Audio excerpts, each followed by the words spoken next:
Hello, hello. Thanks for joining me. For anyone who's just joining, I'm Joanna Popper. I'm the Chief Metaverse Officer at CAA. It's great to see all of you here today and virtually. We have a fantastic group of panelists here. We're going to talk about the gales of creative destruction at work. It's an intense title, right? So we have here Natalia from DressX, and we have Krista Kim, we have Philip Rosedale, and we have Edward Bowles. Would you each give a quick intro? Just say hello to the audience. Tell them a short intro about what you're up to, what you're most excited about today. Sure. So the most exciting is that we are here in this room discussing something from the future, but something that is already happening now, the metaverse. And I am a founder of DressX, which is your meta closet. This is how we position our company and the new business model that emerge in the metaverse world and working on the edge of fashion and tech, combining it all together. So our idea is to give to every person the wardrobe of digital-only items that can be worn everywhere where people interact in the digital spaces. Basically, not using the buzzword metaverse, but it's hard to avoid. And we believe that every brand in the future will have a line of digital fashion and the category of digital fashion. And also, not only the existing fashion brands will do that, we already work with companies like Coca-Cola, for example, or Google launching the lines of digital fashion for certain activations, which is exciting. And there are a lot of conversations about user-generated content. And also, digital fashion is the space where a lot of UGC will be happening. Thank you. Hi, my name is Krista Kim. I am a metaverse artist. I created the Mars House last year, which was the first metaverse NFT house that was sold in history. And since then, I've been fully immersed in what the metaverse will look like. And as an artist, you know, my major question is, how can the metaverse elevate humanity? Mm-hmm. And that's my number one goal and my greatest motivation as a creator in the space. So I have actually co-founded a company called Zero.xyz. And we are like an innovation lab, and we are supporting new innovation that really supports the foundation of an open metaverse. And we're launching a project called the Orb System on November the 12th. This is a device that's metaverse native. It is digital, and we want to support, you know, the interoperability of experiences, social experiences in the metaverse. So think of it as a cross between a spaceship and an iPod, where you can fly in this device with your friends, your avatar friends, in VR, and eventually in AR, to have immersive 360 content screened in any metaverse, open metaverse space. So really the focus for the content will be education, health and wellness, art, meaningful experiences that can also be branded. But we just want to make sure that the experiences are meaningful and add value to our lives. Great. Great. Thank you. Hi, I'm Philip Rosedale, and 20 years ago I started a company called Linden Lab that made a virtual world called Second Life, which you know, has explored many of the sort of metaverse issues and concerns that we're working through today. And today is going strong with about 1 million people living in a world the size of Los Angeles and as avatars living their lives there. And then 10 years ago I started a company called High Fidelity, which was originally intended to do all of that over again, but for VR headsets, and today High Fidelity does spatial audio. Hi, I'm Edward Bowles from Meta, the artist formerly known as, and I'm here really to explain what we are doing as well as what we're not doing, to meet some awesome people such as our XR Fund partners, 38 of whom are here, and I met a bunch of them last night, to meet awesome people like Philip and my fellow panelists, and people like Tony Parisi from the amazing Lamina One crew, who are here as well. So looking forward to getting into this with you guys. Excellent, thank you. So Edward, let's start some questions with you. So Meta Connect, the first, I think it was the 9th ever Connect, the first ever Meta Connect was last week. What were some of the highlights for you, and how do those point to the ways we live, work, and play? So before we get into that, we are on the panel that talks about Schumpeter's scale of creative destruction. I mean, we're sitting in a city that had a 5.1 magnitude earthquake yesterday, so this is good to be here and with everybody to be safe, but keep an eye out for those alarms. Connect, for those of you that didn't see it, is our annual developers conference, and I watched Connect in Horizon Worlds in my avatar form with no legs. And, for me, the first major takeaway and highlight of that was the fact we're going to have legs before very long. And so I'm super excited about these little things appearing in digital form this time next year, if not sooner. But more than that, I think one of the really standout things for us as a company, and one of the things I really want to stress here today, are the credentials around us wanting to really help build an open and interoperable metaverse. And so the partnerships that we announced with Microsoft, with Accenture, with Adobe, and others last week, which build upon the work that we've done with Lamina One and others in founding the Metaverse Standards Forum about 3 months ago to help try and create a consensus around how we're going to link worlds to make the metaverse a thing. I thought those partnerships that were announced last week helped to underscore that, and for me are really awesome examples of the sort of thing that can be achieved. And thirdly, like the big thing, obviously, is our new headset. And for those of you that haven't experienced it, it's right out there in the hall, please. We've got an amazing team. Go and have that experience. I've had that experience already, and compared to Quest 2, which is a great thing, particularly if you're a gamer, it's just a whole nother level of awesomeness in terms of the engineering capabilities and what we can do with that. Great, thanks. Can I just quickly jump Please. here, Please. continue the topic about Meta Connect, because it was another exciting you had a partnership announcement that, yes, exactly, because DressX is a brand for the metaverse and the infrastructure for fashion in the metaverse is already working with Meta, and there is the largest avatar fashion assortment for the Instagram avatars, but we are super excited about the announcement that from November 7th, this whole avatar shop will be also available not only for the Instagram avatars, but for the 3D avatars in Horizon Worlds. Which is actually a great step towards this interoperability, which is a big subject in the metaverse, and it's great that a company like Meta, with all the resources, is actually showing the example of this interoperability, and we are excited about all the next use cases coming up to like WhatsApp and other spaces. So.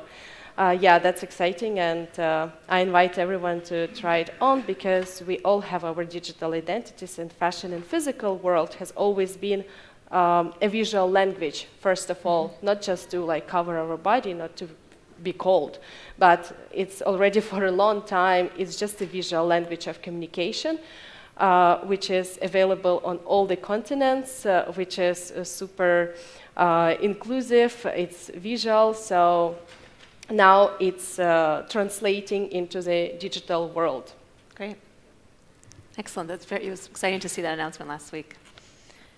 Philip, so 2 decades living in building and creating and pioneering in virtual worlds. What are some of the key lessons that you as a veteran to the space that you can share? What are some of the things that you would like to see more of going into the future, and what are some of the pitfalls that you would caution people to avoid? Well, I mean, on the one hand, certainly this idea continues to be one that has legs. and clothes. Yeah, and clothes, yeah, clothing and legs. And houses. We've gotten to see 20 years of this. Over 20 years in Second Life, people have bought and sold, I think, I don't know, $6 billion of stuff from each other at a couple dollars a piece. So there's a lot of data points in there about what's happening. I think it's harder to get to all of us, like the people in this audience, using metaverse technology, whether or not you're talking, by the way, about headsets or mice and keyboards. I think we're farther away from all of us doing that than we might think right now. On the other hand, these changes are going to be, punctuated equilibrium, right? We're going to see sudden changes that take us forward. I think some of those changes have to be in, talk about something like DressX is perfect. We have to get to a place where we would be comfortable showing up to meet people that we've never met before, as we're doing here, as avatars. And technologically, we're not there yet. All the work is underway, but it's not there yet. So it's an odd situation here where we have this $0 trillion industry, right? Like 0 trillion. We anticipate that it's going to be really big, but the key breakpoints haven't been reached yet. And I think with Second Life, we'd have known that because we'd have, over 20 years of very good people working on this, we would have seen growth in the environment. So it's a very interesting vantage point. I believe in it. I continue to believe in it. It's been my life's work now, for 3 decades, but it's a challenging space to move forward. Oh, thank you. Thank you. So Natalia, you were just mentioning the announcement last week and some of the stuff that you're most excited about. Continuing a bit of the conversation we had on the last panel, how do you recommend that brands think about this space, and what's the best way for brands to think about fashion and identity, and how do you recommend that they work and work together with you, with your team? Yeah, I truly believe that the revolution in, I will speak from the fashion industry standpoint. The last revolution in fashion industry was the e-commerce, which has nothing to do in fashion. It's just a general kind of tech advancement, and Instagram and now TikTok and all the social media.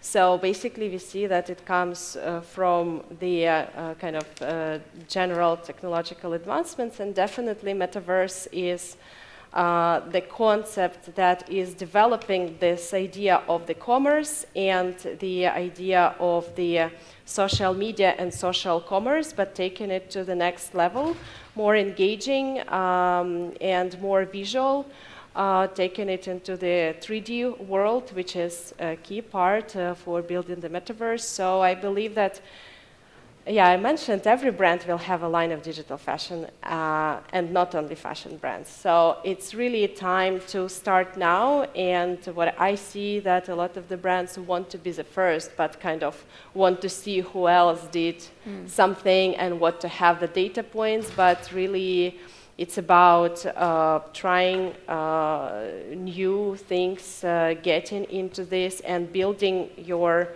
own roadmap, because there is no example that can be followed. There are some data points, but there is no one clear way for every brand. And it's really up to the early adopters in the space to build it up. And that's exactly why we are pushing this limits for the fashion industry to provide our ecosystem experience and data points to launch it at a scale. Great. So Krista, you talked about elevating digital consciousness. This is super important to me. Well, the metaverse, in my interpretation, is an art project. It is basically a blank canvas of creativity as an artist. So I feel very fortunate to be alive at this period of time, because really what I think is the greatest opportunity is to make intersections between art, technology, and science in the space. I'll give you an example. I'm collaborating with a company called Roulette, it's a startup, that creates VR experiences that alleviates anxiety, right? So you have Dr. Srini Pillai, who's a neuroscientist and psychiatrist, and we are teaming up to create algorithms, artistic experiences that alleviate anxiety for the metaverse. So if you're in the metaverse, it could be a therapeutic experience. And why can't it be? And so these are the possibilities of bringing the mainstream into the metaverse, giving them a reason to visit, because it adds value to people's lives. And I believe also for younger generations, we are competing with Roblox, and Roblox is very powerful because my kids are really into it, and Fortnite, etc. So how can we compete for their attention, for education? Immersive experiences. And that is an artistic approach to the future of education. And of course, you know, when you're talking about art in general, this is what brings people together. The metaverse has to be social. It has to be engaging. It has to allow people to be creative and engage creatively and have a personal footprint and some sovereignty. Otherwise, what's the point? Yeah, that's great. That's great. And so, how do talk a little bit about how how your projects that you work on are born, how they come together. What is the creative and artistic process? And for those in the audience that are interested in working with you or artists, what do you recommend to them? It's conversations with brilliant people. You know, it's really an inspiring process for me. As I said, I feel so blessed to be able to really have conversations with psychiatrists, scientists, engineers, with other brilliant artists, creatives. What can we create in the metaverse that excites you, that excites me, that obviously will excite others? So when we created the Orb project, for example, we're like, well, we need to solve a problem here, because when people go to the metaverse, what is there to do? Besides sit in a beautiful house, or it's a beautiful setting, but you know, there has to be more to it. Places like Sandbox are, you know, dwindling in daily users, and people don't know what to do there unless there's an actual activation, like a metaverse fashion week in Decentraland or some kind of an activation.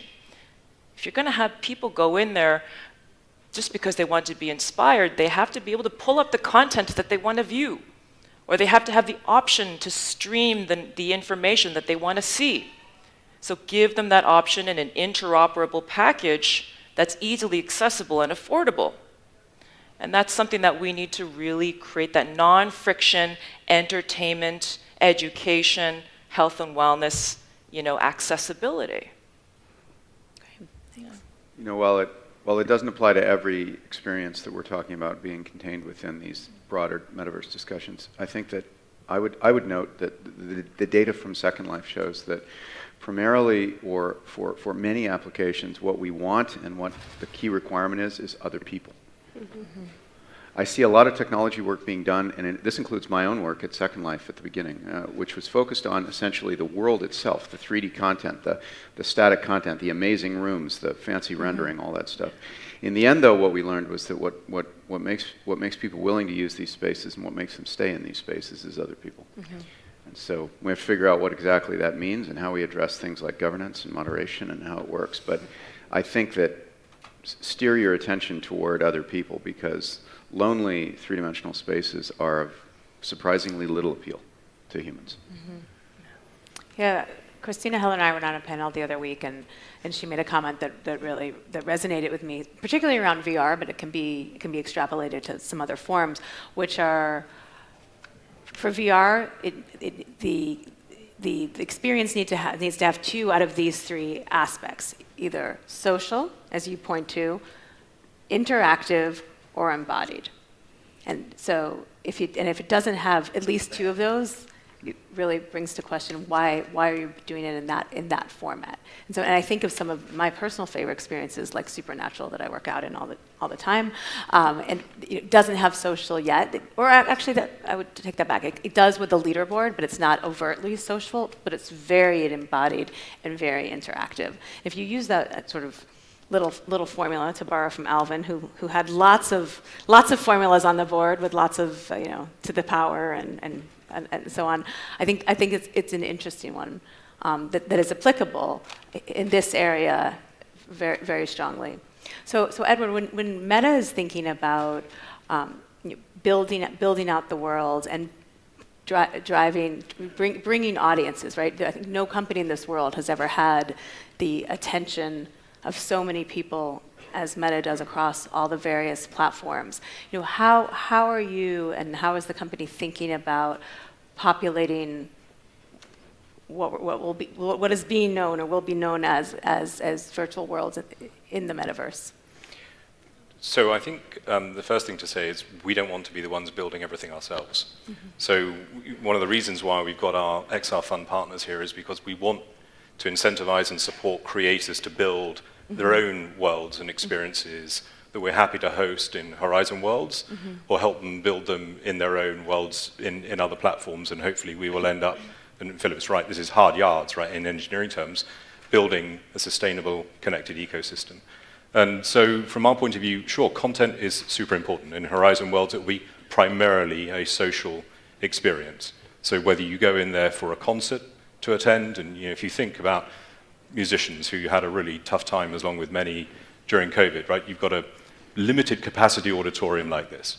But if you could, in addition to that, have a whole bunch of people joining in virtual reality through an NFT purchase ticket, broadcast through Horizon Worlds that people can attend and get stage side seats in their avatar form, why not, right? Enormously expand the revenue opportunity for creators to come into that sort of space. But also telling stories. So I had the privilege of meeting a Polish film company that made the first VR film for VR using an entirely bespoke camera. They're called VR Heroes. And the first film was about the Warsaw Uprising. And you sort of wake up in the headset, and it's one of our headsets that they use to display these things in the sewers underneath Warsaw, and you experience the true story as a first-party participant in that film. It's a 15-minute film, but it's one of the most visceral, moving experiences I've ever had.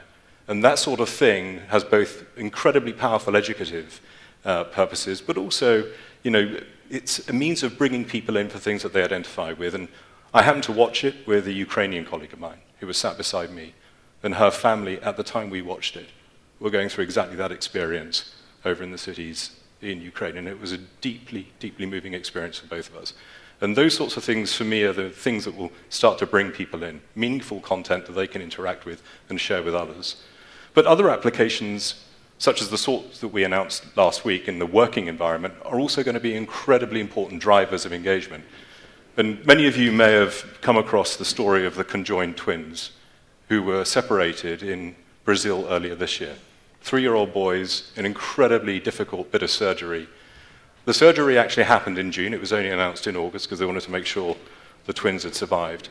That operation was rehearsed for 2 months in VR with a 3D model of the conjoined twins' heads using our VR headsets to prepare and rehearse that surgery time and time again. And so it's those sorts of other applications that I think will see a really meaningful scaling of different means of work, activity, but also bringing people into these environments as they start to experience it in their everyday working life. And for us, that's a really important central focus of how we're going to try and drive this. I also think it's important to have a robust creators economy, and for the protocols to be in place that Lamina One is actually developing to allow creators to monetize on their creations in the marketplace. And that will add more and more and more content, more and more inspiration. It's co-creation, it's collaboration. And this is the future. This is Web3. Who are you seeing doing that well today? Well, no one's doing it yet. The protocols are now being built. Lamina One has a white paper that just launched recently. And Lamina One's getting a lot of shout-outs here. They're on this afternoon if anyone wants to hear more from them. I don't know what time. Tony, what time are you all on? 12:30? 12:30. Okay. Come back. I'll be here. Yeah. It's very inspiring because, we're now shifting toward an economy where creators are empowered.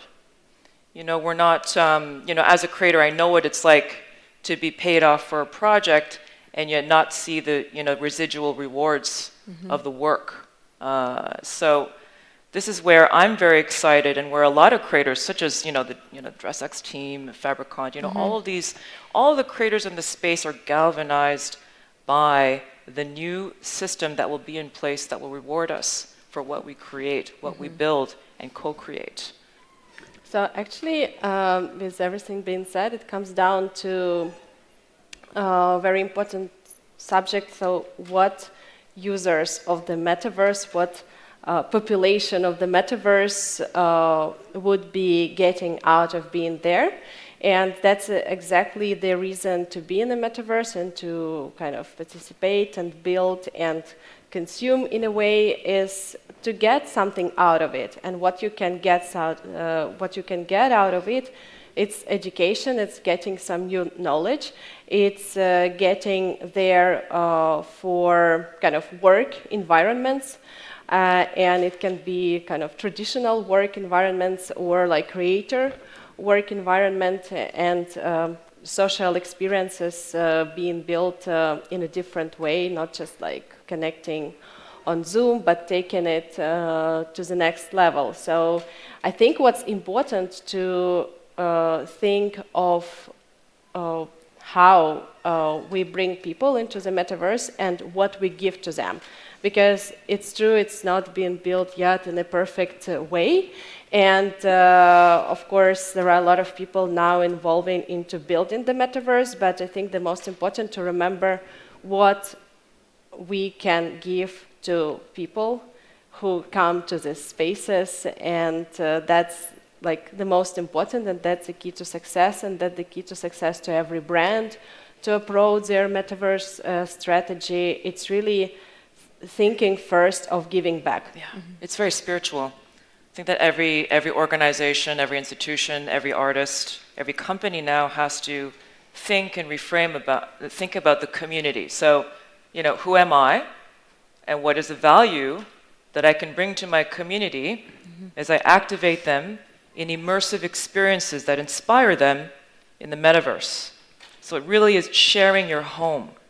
What is that experience like? Yeah, really, because otherwise there is no daily use case, and there is no monetization, and there is no growth. So daily use case is bringing the value. Some practical economic observations appropriate for this group from creating a creator economy. So when we think at a high level about creating a creator economy, we basically imagine there's a creative medium of some kind in which people can create and perhaps designate their ownership of different things. And then there's a tokenized economy of some kind which would allow people to engage in trade. And that's what we did, you know, starting in 2003 at Second Life. A couple of things we learned, though, that are very, very important. As you do that, kind of clicking down into a creator economy, one more click, there's a couple of real concerns. First of all, you can't use a token simultaneously that is meant to enable people to trade with each other and goes up in value continuously over time. As cryptocurrency has showed us thus far, those two are completely incompatible. So you have to either choose a thing that goes up in value, which then does not enable any kind of a trade economy. That's what we have with Ethereum and Bitcoin. Or you have to choose a stably valued coin for exchange and trade. So that's one important thing. That's what we did with Second Life, and that's what has to happen for metaverse stuff to work. The second is fees. Many people in these early creator economies, with Second Life as a great example, would essentially shop from each other's stores every day. These were the artists. I would come to the artist that lived next door to me, quite literally in Second Life, and I would buy her art, and she would come over and buy, you know, the strange shoes that I like to make, you know. And we would go back and forth. But if you think about it, if Krista and I, for example, are trading back and forth each day, and there's a 20% fee that goes to the house every time we trade, we can only do that 5 or 6 times before we run out of money. Exactly. Yeah. So low fees and stable currency are absolutely critical to enabling a creative economy. Okay. Mics? See, we broke something. Yeah. We were trying to break something. We broke something. Now we had a successful panel. But Philip, can you dive in a little bit more on the first point? Why is that? Why is it necessary? Oh, stability in the price? Yeah.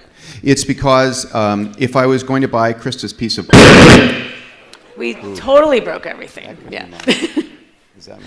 Yeah, turn that off. He said you're good. You're good, you're good. Good? Okay. Thank you. Thank you, AV team. So the thing that happens is I'm about to buy something from Krista, and I've got Ethereum, and it's this beautiful piece of art. And I'm like, well, I can buy it from her today, or I can wait 30 days and buy 2 pieces of art from her. We all know the decision that I make, and this has been demonstrated in, of course, real-world economies, and a number of times. The economists could tell us better than I the list of those countries, but not printing sufficient currency to keep the price stable during periods of productivity growth is death for a currency. And that's what happened. That is one of the things that has happened with cryptocurrency. So you have to have a stable price, or you won't engage in trade because you can't value the exchange. I couldn't agree more with what Philip's saying, and I think this is where the interface with the public sector regulators and governments come in. And there is a risk that they sort of elide the issues of investment in cryptocurrencies with more meaningful vehicles for supporting transactions as a medium of exchange. Where I think there's a meaningful role, for example, for central bank digital currencies. I know it's not going to be a popular view, but I mean, in terms of stability and something that your average retail consumer will trust perhaps more readily than something that may or may not fluctuate in price, I think is an interesting opportunity. But underpinning that as well are things like recognition of legal entitlement attaching to digital assets, which is something that UK Law Commission is currently consulting on. I think will be a really important building block of this ecosystem as we move forwards, so that you can claim and enforce your rights around a digital asset, whether it's a digital collectible or some other form of digital asset. So all of these things are going to be incredibly important aspects of a more sustainable and interconnected and indeed open metaverse as we move forwards. Great. All right, as we start to wrap, closing thoughts. What are your greatest hopes and desires and what you want to see manifest in the metaverse? Natalia. I want everyone to build their meta closet. Meta closet. And be draped in yes, it's easy to start now. Meta beauty. Exactly. Like there is we exist in a form of mobile app for like iOS and Android, and also on the platforms like Meta, Roblox, Decentraland, like Ready Player Me, Sandbox, and it list goes going on. So. But really the one place is where you go to choose your outfit, your fashion identity for the day. It's like from the app. So we heard that Philip starts new companies every 10 years. And we just heard that you also were making shoes. So there's an opportunity here, I'm sure, to become the shoemaker of the metaverse, Philip. Daniel Day-Lewis, right? Krista. Well, I would love for the metaverse to become a place where we are actually uplifting human potential. And it is a place where people can fully express themselves creatively and as sovereign beings in the metaverse. Because in the metaverse, it's amazing that you can connect with other human beings on a truly transcendent level, where we are actually leaving behind all the baggage of the real world.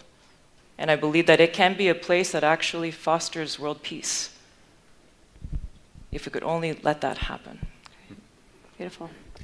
Yeah, I think in a similar way, we talk a lot about some of the problems that we face here and the risks, and I think they're material, and I spend a lot of my time talking about them. But I think it's important to note that we've spent the last 10 years trying to grapple with a very unfortunate outcome, which is that our collective intentions as an industry to use online services and create online capabilities have in many cases separated people from each other, where we had initially thought, say in the early 90s, as I did, that we would bring people together. But there's abundant proof from, for example, Second Life and other virtual worlds, as you look at these many experiments going on, to suggest that we can, in fact, use technology, particularly this kind of live spatial experience, as a means of bringing people together. Second Life is populated with 1 million people, not 1 billion, but it is 1 million very diverse people, all of whom will tell you, go in and ask, that they found new friends, crossed cultural boundaries, came to agreement with somebody with whom they would have disagreed. And that is the possibility of the metaverse. And so we have to keep working toward it while we need to not throw everything out. All online is not bad. There is an opportunity to do some of the things we've dreamed of. Well, look, next month is the 30th anniversary of Snow Crash. So it's taken us 30 years, in effect, to get from concept in fiction to building something in reality. I hope it's not going to take 30 years before we see this thing become a really flourishing ecosystem. And I suspect it won't be. It will be something rather shorter than that, but it won't be easy to get there.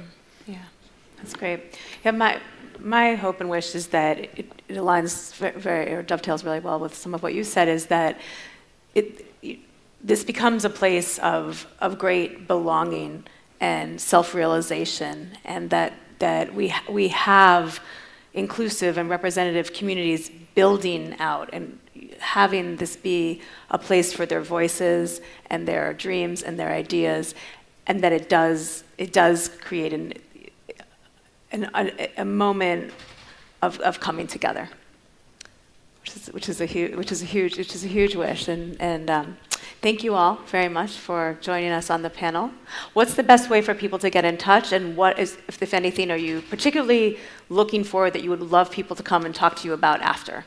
Edward, let's start with you. Gosh, well, I mean, we're here all day. There's a whole bunch of my colleagues here, so edwardb@fb.com or edwardb@meta.com if you want to get in touch offline afterwards. But, very happy to talk to creators, particularly in this space. Great. I'm easy to find on LinkedIn, and spatial audio, which is the work we do at High Fidelity, is something that is a tool that can be used from us to make many of these experiences better. I'm on LinkedIn, all the socials, IG, Twitter. Yes, Krista Kim, KK. And I'm here all day, so happy to meet everyone in physical part of the metaverse, and dressx.com, dressx on Instagram. Happy to build together. Excellent. Joanna Popper, you can find me on Twitter, LinkedIn, Instagram, and most excited about people who want to talk to us about what they're building and working with our tremendous group of creators who are building amazing things in this space. Happy to talk to you about how we can connect them with your companies and your brands and build something amazing together. Thank you. Thanks so much to The Economist for inviting us here. Thank you.